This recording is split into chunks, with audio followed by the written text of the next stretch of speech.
প্রয়াত যুব সন্ন্যাসী স্বামী বিবেকানন্দের বাড়িতে গিয়ে শেষ করেছেন, তাতে গতকালই আমাদের সকলের নেতা, বিশ্ব নেতা, ভাবী প্রধানমন্ত্রী, বর্তমান প্রধানমন্ত্রী নরেন্দ্র মোদীজি দমদমের গণদেবতা জনতা জনার্দনকে ভোট দেওয়ার আবেদন করেছেন।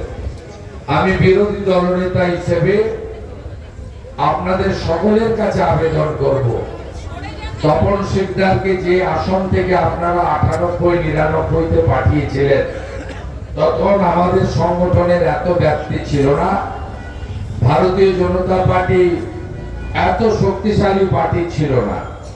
সেই সময়ে দমদম এবং কৃষ্ণনগর আপনারা অটলজি এবং আদবানিজি রাষ্ট্রবাদ এবং দেশপ্রেমের সঙ্গে ছিলেন।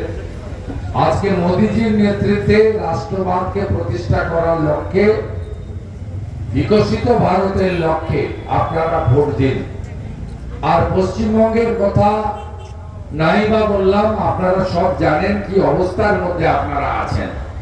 সামান্য বর্ষণে একদিনে সমস্ত ওয়ার্ডগুলো ভেসে গেছে।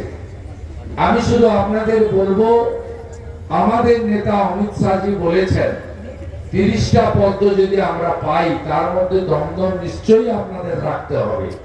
তাহলে পশ্চিমবঙ্গে 26-এ নয় 24-এ নির্বাচন হবে এবং আমরা